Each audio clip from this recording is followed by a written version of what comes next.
en YouTube de Perio MX. Y bueno, Susi, un gusto tenerte aquí en Perio MX Academy. Muchísimas gracias. Es para mí un sueño hecho realidad.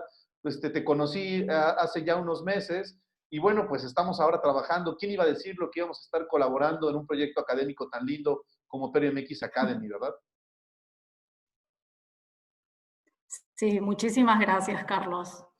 Ahora vamos a poner la presentación. Sí, permíteme un Y segundo. bueno, Te tengo que nombrar administrador. A ver, vamos a ver. Te hago anfitrión. Y bueno, estamos ya iniciando la sesión con Susi Linder desde Suiza. Susi, bienvenida. El aula es tuya. El público también, la audiencia, estamos a un poco más de 100 personas. Bienvenida. Aquí, adelante en PRMX Academy. muchas gracias, Carlos. Bueno, primero voy a hacer una breve introducción porque muchos de ustedes seguro no me conocen. Mi nombre es Susi Linder, soy de Lima, Perú, pero hice mi formación de posgrado en la Complutense de Madrid, donde tuve la oportunidad de hacer el máster de perioimplantes con el Foro Europeo, la especialidad de implantoprótesis y también el doctorado en odontología. Y durante todos estos años tuve la oportunidad de tener como mentores y profesores a grandes referencias de la periodoncia, que siempre ha sido mi pasión, como el doctor Mariano Sanz, Niklaus Lang, John Savalegui en la parte de cirugía plástica mucogingival, y también el doctor Antonio Gascones, quien fue mi director de tesis doctoral y es también presidente de la Real Academia de Doctores en España. Y actualmente vivo en Suiza, en Basilea, que es donde Carlos y yo nos conocimos. Probablemente Carlos lo conozca mejor que yo, porque con su bicicleta se fue por toda la ciudad. Y bueno, sí, él probablemente lo conoce mucho mejor que yo. Y aquí está Straumann Headquarters, que es donde yo trabajo ahora en el Departamento de Educación, Susi, a cargo de las actividades clínicas y contenido clínico. Sí. perdón que te interrumpa, Susi. ¿Puedes darnos, compartir pantalla o share your screen para que podamos ver tu presentación? Oh, no lo... ¿Está con share screen? El botón verde que está abajo de tu imagen, con una flecha. Un momento.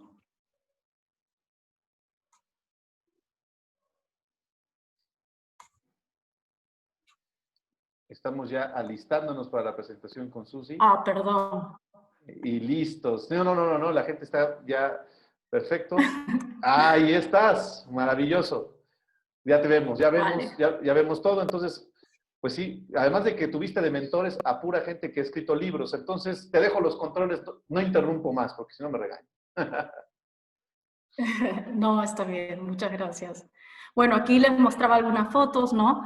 De profesores y mentores con los que tuve la oportunidad de los que tuve la oportunidad de aprender en la Universidad Complutense de Madrid. Y bueno, ahora vivo en Suiza, que les contaba que Carlos probablemente conoce mejor que yo Basilea, porque con su bicicleta fue por todos lados. Y actualmente estoy trabajando en Straumann Headquarters, en el Departamento de Educación, a cargo de las actividades clínicas y contenido clínico que compartimos. Y bueno, el día de hoy vamos a hablar acerca del tratamiento interdisciplinar en el paciente periodontal. ¿Y por qué llamamos interdisciplinar?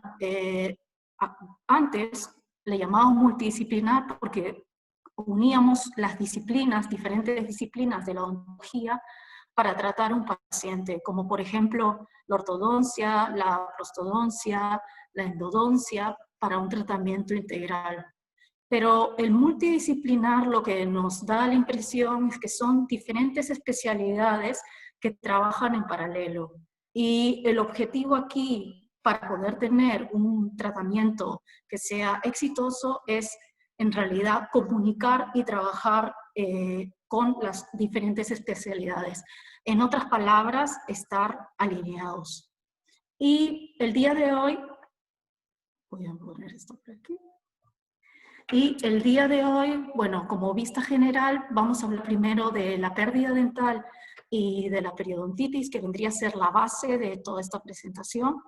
Vamos a hablar también de cómo se clasifica la enfermedad periodontal y la etiología, las fases de plan de tratamiento y la aplicación clínica paso a paso, la receta, por decirlo así, porque en el tratamiento periodontal muchas técnicas pueden cambiar, muchas tecnologías pueden avanzar, pero el orden sigue siendo el mismo. En la periodoncia, por lo menos en el tratamiento periodontal, en la secuencia de tratamiento, el orden de factores sí afecta el producto. Luego vamos a pasar a hacer un wrap-up, un resumen, una conclusión de lo que es este tratamiento interdisciplinar y finalmente la parte de preguntas y respuestas, por supuesto. Y algo que aprendí durante estos años, y bueno, que sigo aprendiendo y sigo viendo en las actividades clínicas, trabajando con diferentes doctores, ahora actualmente en Europa, es que la clave del éxito se encuentra en el equilibrio entre el paciente, el dentista y la ciencia. En otras palabras, en la clínica y en lo que funciona en mis manos, en los nuevos avances y la literatura disponible y lo que necesita el paciente. Este es el círculo, los 3 puntos importantes que necesitamos. Y no es coincidencia que yo haya puesto el paciente aquí arriba. Históricamente, la odontología ha sido creada de manera sistemática en el que ha sido orientada de acuerdo a lo que el odontólogo dice. El odontólogo es el que estudió y tiene la última palabra, si eso es verdad. Se hace lo que dice el clínico, es verdad. Pero eso actualmente ya se encuentra un poco obsoleto, por decirlo así, porque actualmente nosotros también vemos las necesidades que tiene el paciente. Mostramos opciones de tratamiento y elegimos el tratamiento que es necesario de acuerdo a las necesidades y condiciones de nuestro paciente. Y si hablamos de esto, la pérdida dental se podría decir que es el primer fracaso de tratamiento como odontólogo, ya sea porque no hiciste un buen plan de tratamiento o ya sea porque el paciente llegó tarde y ya ha sido muy tarde para que tú puedas salvar el diente. La segunda sería la pérdida de implantes, ¿no? Porque cuando ya no tienes dientes, buscas otra forma de reemplazar este espacio y en este caso sería un implante dental. Los estudios clásicos de Casaubon lo que mostraron acerca de la prevalencia de pérdida dental es que las principales causas de pérdida dental son caries no tratadas y enfermedades periodontales. Aquí en este mapa se puede ver, por ejemplo, las partes rojas y naranjas son donde más cantidades hay y como podemos ver, y aquí que estamos en América Latina, se puede ver que Sudamérica tenemos una gran parte roja y naranja en donde este problema se encuentra. Es decir, que mucho trabajo para hacer en nuestra zona. Y siguiendo la línea de investigación de Casaubon, él también ve cómo es el impacto de la periodontitis severa a nivel global en comparación a otras enfermedades. Y podemos ver que la periodontitis severa se encuentra en el número 6 en comparación a las enfermedades más frecuentes. Y si hablamos de prevalencia, cuando hablamos de prevalencia podemos ver que la enfermedad aumenta a medida que la edad aumenta. Y la incidencia, que es el número de los nuevos casos, encontramos un pico alrededor de los 38 años, si hablamos de la periodontitis severa. Y otro dato interesante acerca de la incidencia y de este gráfico que vemos aquí es que luego el nivel nunca es cero, es decir, que siempre va a haber el riesgo de tener la enfermedad a medida que pasen los años. Y ya solamente hemos hablado de la forma severa, pero si hablamos ya de todas las formas de periodontitis, es decir, incluyendo la gingivitis u otro tipo de enfermedades periodontales, podemos ver que casi el 50% de adultos mayores de 30 años tienen alguna forma de enfermedad periodontal y que esta además aumenta con la edad y que el 70% de adultos mayores de 65 años, que es la población más susceptible, con más riesgo, tiene algún tipo de enfermedad periodontal. Y bueno, entonces aquí les presento a Antonia. Así fue como Antonia llegó a la consulta la primera vez que la vi. Y no es necesario decir, ya se puede ver aquí que tiene mucha acumulación de placa, movilidad dental, remanentes radiculares, caries dental, inflamación. Además, refirió fumar 2 cajetillas de cigarro al día. Si vemos en la zona lingual también podemos ver que esto se refleja ahí, cálculo. Y si nos ponemos a pensar qué fue o qué pasó para que Antonia llegue a este extremo. ¿Qué sucedió? Fueron las bacterias, fue el tabaco, fue el estrés, las enfermedades sistémicas. Y bueno, si vemos uno a uno, hablemos de las bacterias. Nosotros conocemos los complejos de Sokransky, en donde los complejos de Sokransky vemos aquí el complejo rojo y el complejo naranja, que están asociados a placa subgingival y a placa que ya está desarrollada. Además, el complejo rojo, en donde está la famosa Porphyromonas gingivalis, está asociado a pérdida de inserción clínica y bolsas profundas. Entonces podemos decir, puede ser que haya sido las bacterias. Claro, aquí vemos un montón de acumulación de placa. Pero si analizamos un poco más, también vemos una nueva publicación por Jiménez, pues no tan buena, no tan nueva, pero después se evaluó en este estudio de Jiménez Fibi una comparación entre la flora subgingival de enfermedad y sana. Y lo que podemos ver aquí es que el porcentaje o la proporción del complejo naranja y rojo es similar. No vemos una diferencia tan grande. Y entonces pensamos cómo puede ser posible que sea similar si Antonia tiene, o sea, una situación tan extrema. Y la razón es porque la enfermedad periodontal es una enfermedad multifactorial. Por una parte tenemos, claro, la parte de la microbiota, el complejo rojo que está asociado con bolsas profundas y pérdida de inserción, pero también tenemos otros factores que van a intervenir en este proceso de pérdida de inserción, como son los factores ambientales, como es el tabaco, los factores genéticos, también no solamente eso, sino la susceptibilidad del huésped, enfermedades sistémicas y todos estos factores que pueden actuar al mismo tiempo, y uno de estos factores o todos al mismo tiempo van a ocasionar los signos clínicos de iniciación y progresión de la periodontitis.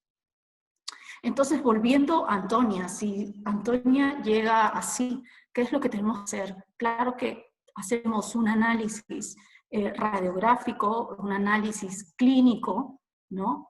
Pero necesitamos también saber cómo diagnosticar. Y es por eso que aquí les pongo la parte de, bueno, el último consenso del workshop del 2017, bueno, publicado el 2018, en donde tenemos una nueva clasificación de enfermedades y condiciones periodontales, y bueno, también periimplantarias.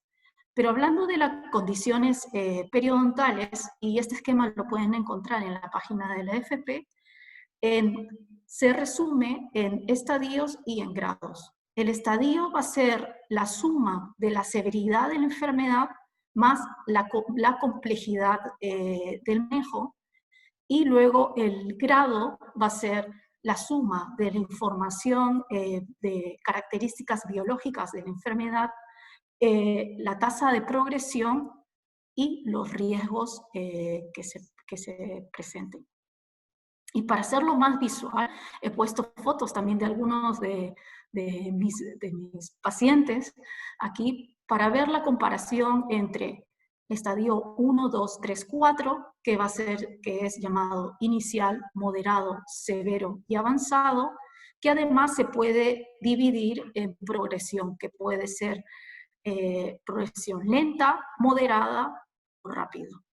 Por supuesto, Antonia, como ven a la derecha, se encuentra en la zona clasificada como un estado avanzado, pero ya que hoy vamos a hablar de un tratamiento interdisciplinar, es decir, utilizando otras disciplinas de la odontología, no solamente la periodoncia, necesitamos un caso o trabajar con un caso, enseñar un caso clínico en donde también podamos salvar los dientes. Porque la clasificación actual de avanzada significa que es un paciente con potencial de perdición de toda la dentición. Y entonces nos vamos a enfocar hoy en natividad.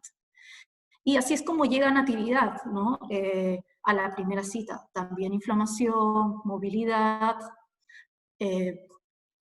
Cuando hacemos la anamnesis, pues Natividad tenía en ese entonces, esto fue hace unos años, tenía 47 años, ama de casa, divorciada. Su motivo de consulta, que es muy importante que siempre preguntemos a los pacientes qué es lo que ellos buscan, ¿no? Me sangran las encías, se me mueven los dientes y no me gusta mi sonrisa. Entonces estamos hablando de un problema de salud y de estética y de función, en realidad. Luego también, como ven, venía con una herpes nasal. Actualmente, bueno, hay un par de estudios relacionando herpes con enfermedad periodontal. No son teorías que están confirmadas, son líneas de investigación de Contreras y Slot, pero son del año 2000, 2001. Luego, 30 a 35 cigarrillos al día. Eso sí está confirmado en diversos estudios, como estudios de Hugoson, en los que ven una asociación entre la progresión de la enfermedad periodontal y el tabaco. En cuanto a su historia clínica dental, que eso también tenemos que preguntar, había perdido los dientes por periodontitis, restauraciones por caries, había ya tenido tratamientos con endodoncia, y preguntando, que es muy importante también a un paciente de este tipo, el tipo de higiene que hace en casa. Comenta que no tenía ninguna técnica de cepillado, no usaba hilo dental ni cepillos interproximales y un cepillo manual. Y no es que lo considere inadecuado porque use manual y no eléctrico. Yo lo considero inadecuado porque no tiene una técnica de cepillado, porque con un cepillo manual y una técnica buena de cepillado también se puede mantener muy bien la dentición. Y si vamos a ver un poco de cerca la vista por cuadrantes, también podemos ver esta inflamación, acumulación de placa, de cálculo, tanto por vestibular y por lingual. Y hacemos el periodontograma y podemos ver múltiples bolsas profundas, movilidad dental en el sector anterior, incluso bolsas de 9, 8 milímetros, sangrado en todas las piezas, supuración y placa. Y lo mismo en el maxilar inferior, solo que en la parte anterior inferior también teníamos movilidad grado 3. Entonces estábamos en un caso un poco más extremo. Hacemos una evaluación global después de hacer el periodontograma, vemos que, y así es como empezamos, esta es nuestra base. Tenemos 100% de placa, 100% de sangrado y 3% de supuración. En este caso, con Natividad, yo mandé a hacer un análisis microbiológico, porque en condiciones severas, avanzadas, ya que está demostrado también que hay una asociación con las bacterias, bueno, saber qué bacterias influyen. Y es la única forma en que está justificado poder dar un tratamiento antibiótico a un paciente periodontal. En este caso teníamos la Porphyromonas gingivalis, que es una bacteria asociada fuertemente con la pérdida de inserción y placa de 35%. Y cuando vemos la radiografía, aquí se puede ver bueno, ya aquí más a detalle se puede ver esta pérdida de inserción de más de 50%, movilidad en el sector inferior, se ven casi los dientes flotando, por decirlo así, y por estos motivos y la evaluación clínica, ella entra en el estadio 3, que es el severo, y con un grado de progresión moderado. Según la antigua clasificación, que es la de Armitage del 99, que fue utilizada por un largo tiempo, ella vendría a ser un caso de periodontitis crónica severa generalizada. Y bueno, es verdad que somos periodoncistas o estamos tratando solamente la parte de periodoncia, pero es importante verlo integral. Por eso también hacemos un examen dental en donde evaluamos vitalidad, y esto especialmente es importante si es que luego tenemos que hacer tratamientos de regeneración o también decidir con qué dientes son los que se van a quedar en boca o qué dientes vamos a necesitar extraer. Tenemos que hacer también un análisis oclusal básico, por lo menos, para poder, en el momento de hablar con el prostodoncista, darle todos los datos que ya tenemos a nivel oclusal que el prostodoncista o la prostodoncista necesita saber. Como por ejemplo, en las fotos iniciales no se había apreciado el overjet que tenía Nati de 6.5 milímetros y el overbite en esta zona también por la extrusión también de los incisivos inferiores. Tampoco necesitamos saber todo, hacer todo un digital smile design y todo si nuestra especialidad es periodoncia o implantes, pero necesitamos saber el análisis estético para luego poder comunicar al paciente qué es posible y poder hablar con el estético o el rehabilitador qué es lo que nosotros queremos, cuál es nuestro objetivo de tratamiento desde el punto de vista estético. Y cuando hacemos este análisis estético es mejor esperar a después del raspado y alisado radicular, donde las encías están un poco más desinflamadas, para poder ver, por ejemplo, la posición axial de los dientes, los cénits, el margen gingival. Sabemos que el margen gingival en los centrales tiene que ir más o menos a la misma distancia de los caninos y los laterales tienen que ir más o menos a 1 milímetro más inferior. Aquí vemos que Nati lo tiene todo al revés. También tenemos que ver la proporción de las piezas.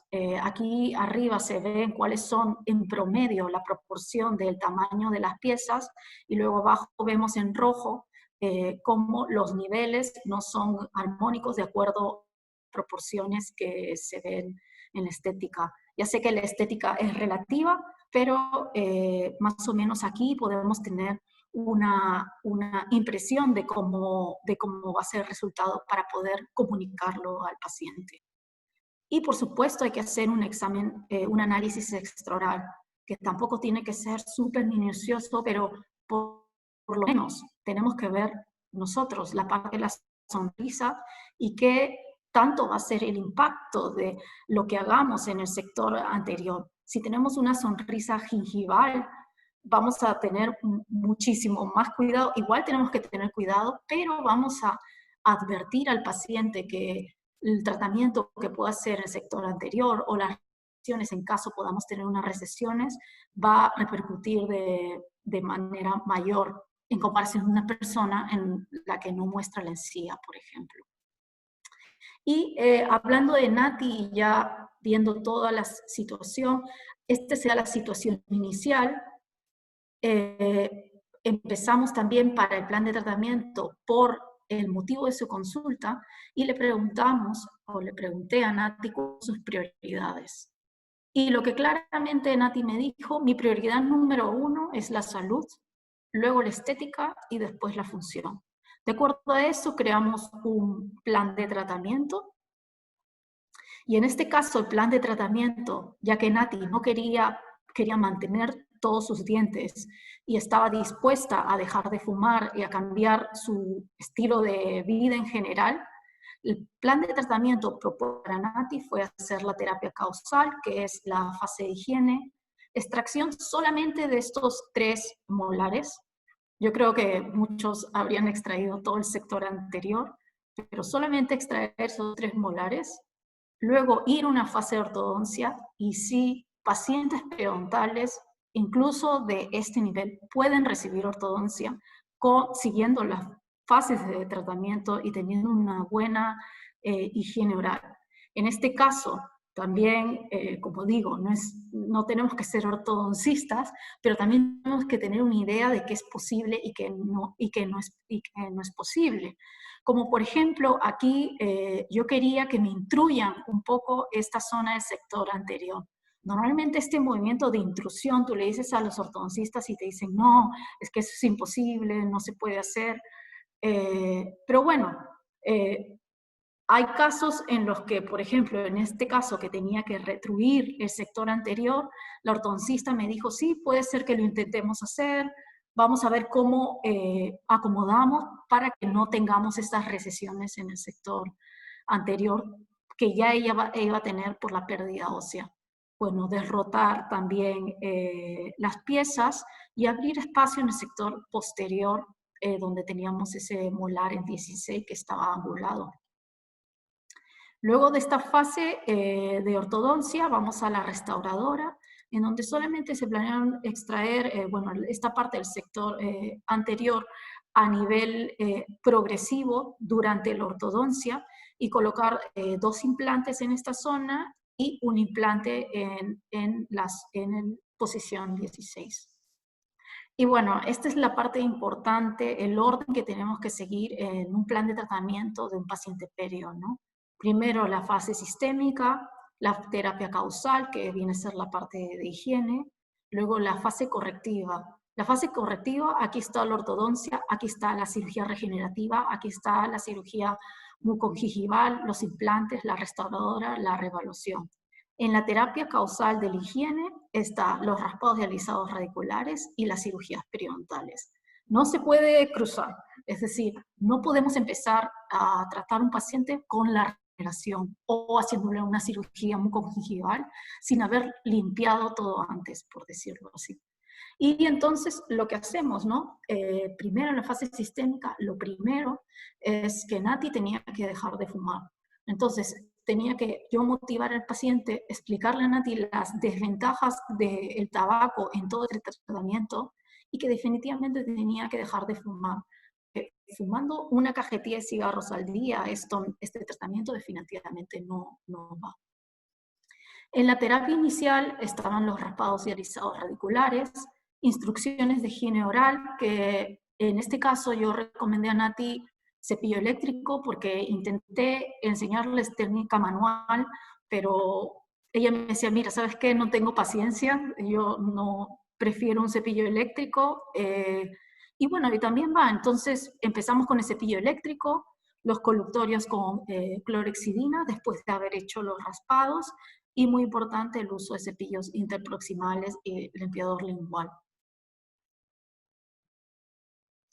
Además, siempre en esta terapia causal tenemos una fase de reversión en donde tenemos que volver a evaluar la parte clínica, las bolsas periodontales, en realidad un periodontograma en general. Siempre reforzar la higiene oral en cada fase del tratamiento después de hacer un procedimiento, reforzar la parte de higiene oral y reducir el tabaco. Yo le dije a Nati que si ella no reducía el tabaco, yo no podía operarle, porque si yo le opero, le hago cirugías periodontales y ella sigue fumando, la enfermedad va a continuar y es que al final va a ser peor. Entonces, el tabaco se redujo a 3 a 5 cigarrillos al día en esta fase. Y solamente después del raspado ya pude ver un gran avance. Y aquí podemos ver las fotos. Teníamos que esterilizar el sector anterior inferior, sí, por la movilidad en esta zona, pero estos dientes no se extrajeron en la primera fase, ya que tenían un componente estético, entonces fue planeado mantenerlos limpios hasta la fase de ortodoncia, en donde los fui extrayendo por partes. pero ahora lo vamos a ver más adelante.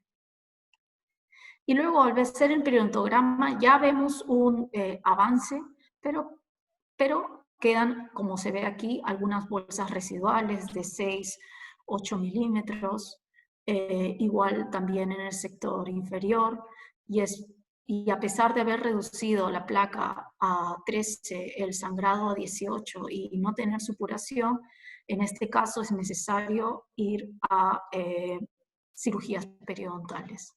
Cuando vemos el análisis microbiológico después de haber hecho el raspado, también vemos que ya no tenemos porfiromonas gingivales y solamente tenemos 0,91 de Prevotella intermedia y Fusobacterium nucleatum de 2%. Fusobacterium nucleatum es una bacteria que podemos encontrar tanto en condiciones de salud como enfermedad, así que esa no me preocupaba tanto, sino quería reducir más, en este caso, la Prevotella intermedia para quedarme más tranquila, por decirlo así.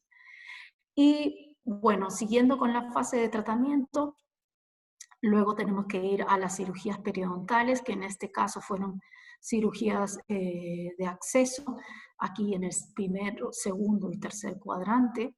Y lo que hacemos aquí nada más hice incisiones intracirculares con una pequeña cuña distal en la parte posterior, limpiar muy bien la zona.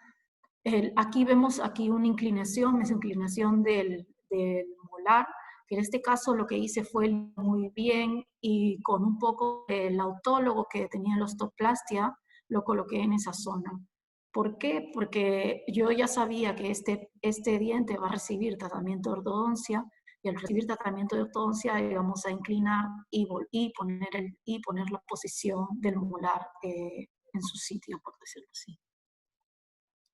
Lo mismo fue en el sector, en el segundo cuadrante, la cirugía periodontal también con incisiones intracirculares, una leve osteoplastia, es decir, no quitamos soporte del diente, del soporte del diente, es decir, el hueso alrededor del diente, sino solamente damos la forma y las condiciones para que luego Nati se pueda cepillar bien.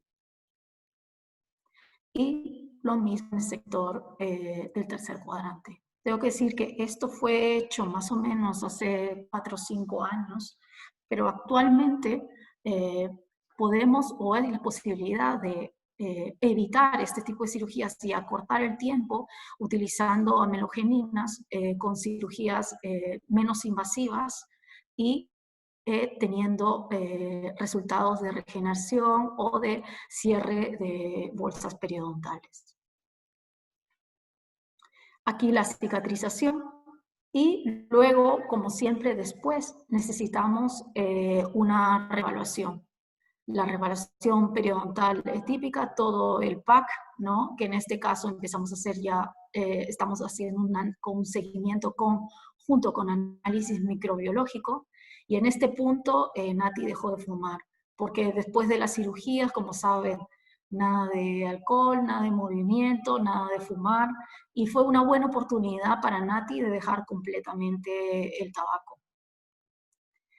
Y vemos la foto aquí ya después de la cirugía, vemos cómo ha mejorado, vemos que tiene el espacio para limpiar entre los dientes.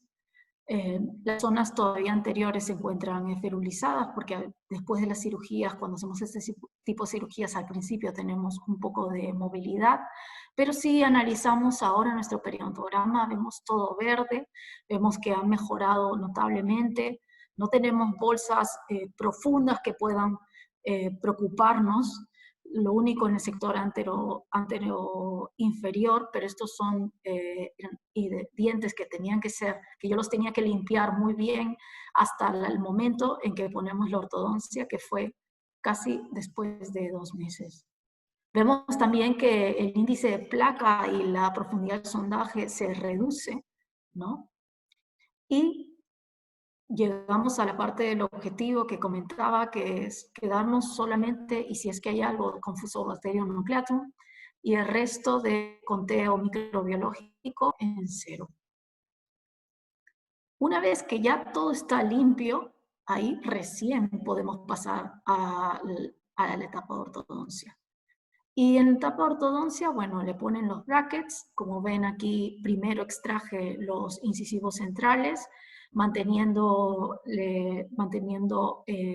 ferulizados la parte de las coronas, que yo ya indiqué a la ortodoncista, siempre con comunicación con la ortodoncista. Luego, después de unos meses, la ortodoncista va instruyendo la zona anterior, ya se ve cómo va mejor.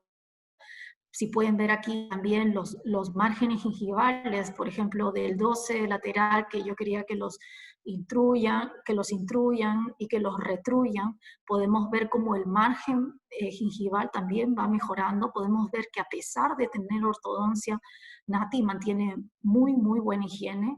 Y también cómo vamos abriendo espacio en el primer cuadrante para la colocación del implante del primer molar. Y aquí ya casi al final de la ortodoncia, cuando ya tenemos todos los dientes alineados y más o menos los márgenes que habíamos ya planeado en conjunto con la ortodoncista. Y una vez que estamos casi terminando y ya todo está limpio, al mismo tiempo podemos también ya empezar con la fase de implantes. Y si hablamos de implantes, nosotros tenemos implantes que tienen cuello, ¿no? Que son los llamados tissue level, o los implantes que, no tienen, que van a nivel de hueso, o que también conocidos como implantes que son bone level. Y hace unos 3 años, justo junto al grupo de Mariano Sanz, hicimos una publicación comparando un ensayo clínico aleatorizado, comparando estos dos tipos de cuellos. Y lo que encontramos es que no existían diferencias significativas en cuanto a supervivencia o pérdida ósea en estos dos tipos de implantes. Sin embargo, si es que vemos un poco más en el artículo, no hay diferencias significativas, pero encontramos mejores resultados en los implantes que tienen cuello, sin diferencias significativas, claro, estadísticas, y mejores resultados en la parte de estética con los implantes bone level.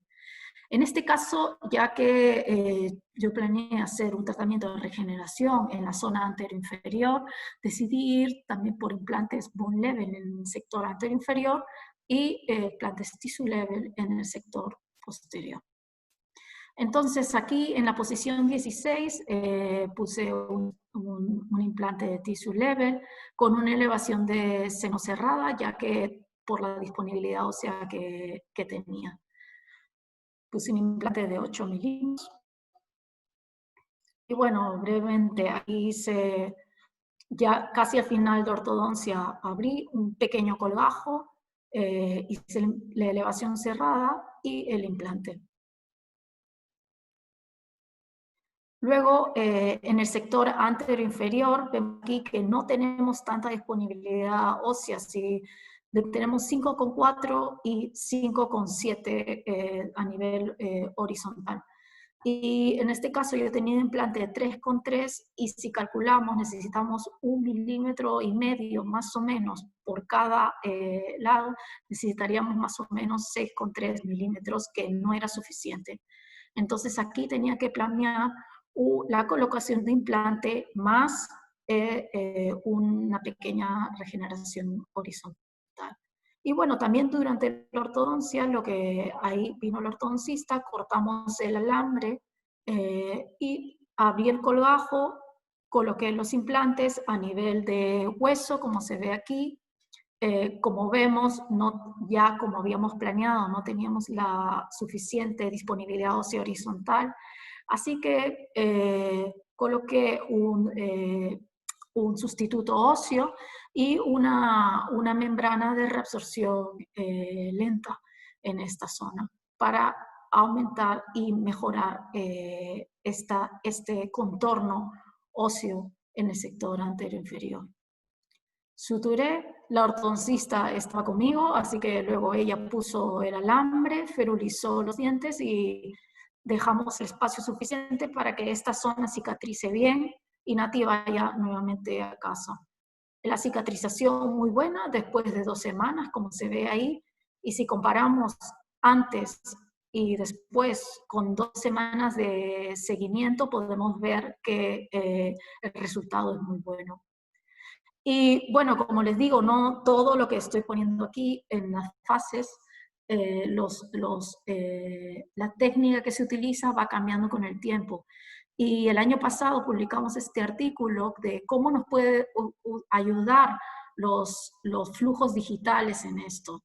En este caso, cuando teníamos que hacer en el sector anterior y un lugar preciso, habría sido muy útil y tal vez más rápido poder hacer un tratamiento con cirugía guiada.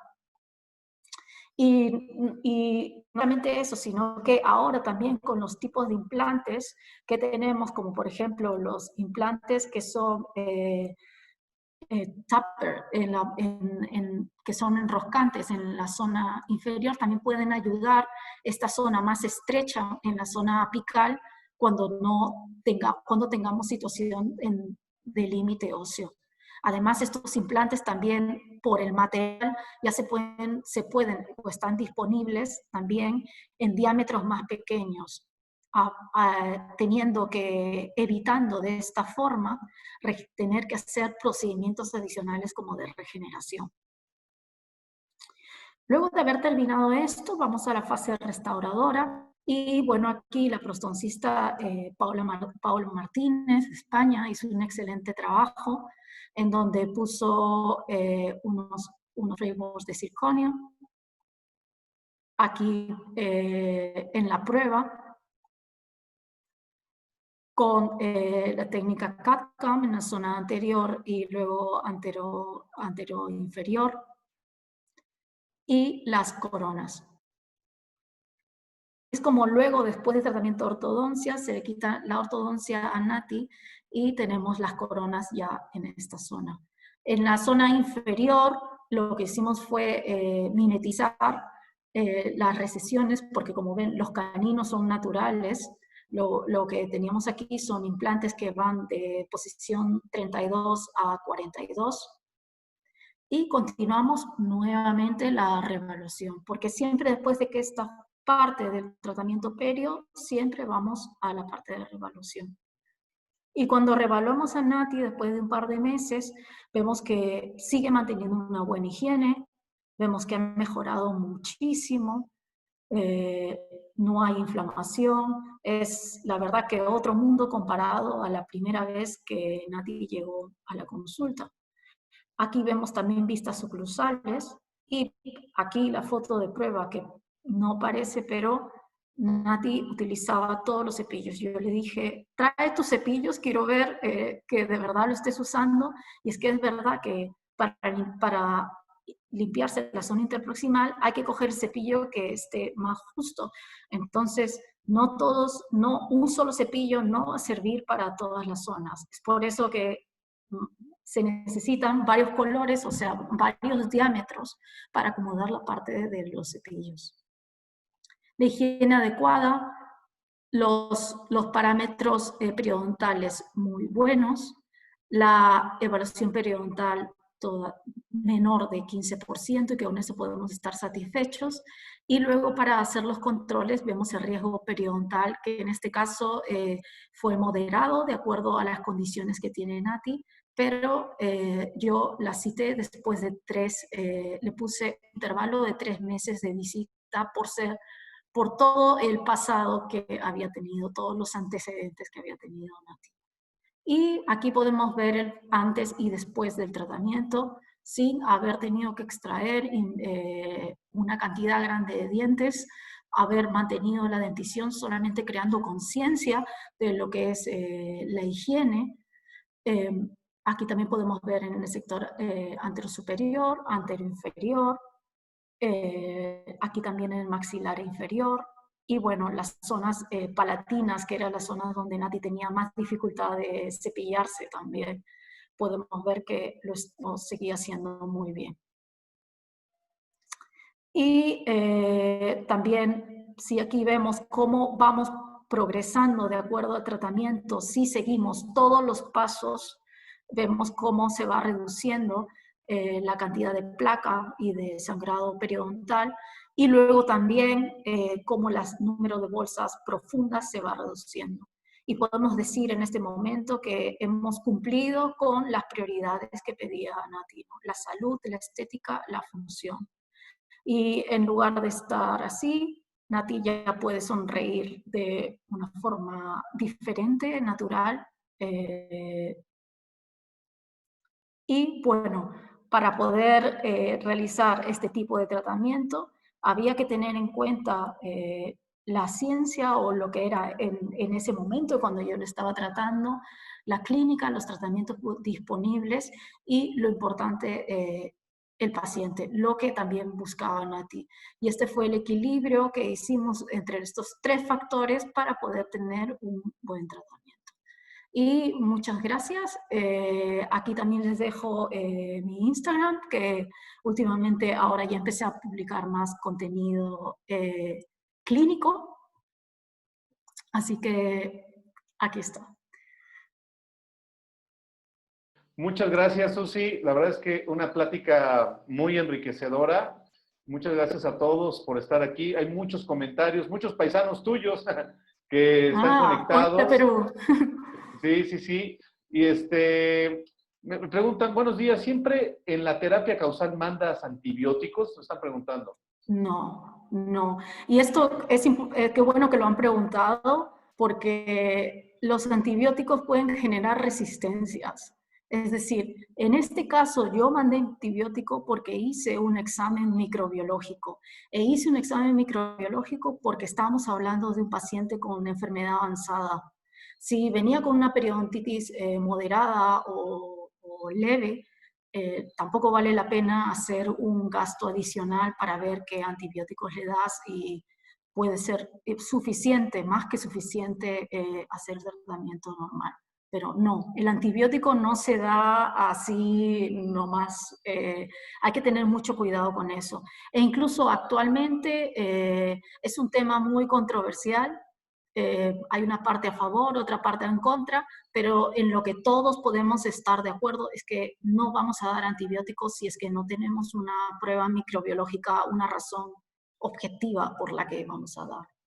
Qué maravilla. Te mandan saludos desde Chiapas. No sé si tú conozcas Chiapas, pero algún día vamos a invitar a Chiapas, que les encantó tu charla. Y algo que me preguntan es, ¿cuánto tiempo pasó desde el inicio de la terapia causal al inicio del tratamiento de ortodoncia? De la terapia causal, a ver, déjame pensar. O sea, de la Bueno, fase inicial de la sí, terapia causal. sí, sí. Bueno, en la terapia causal hice los raspados y alisados radiculares, que a mí me gusta hacerlo en una sesión. Hice los 4 cuadrantes en una sesión, pero también está recomendado hacer mitad, mitad. Entonces, eso es en una semana. Luego hay que esperar 6 semanas para controlar.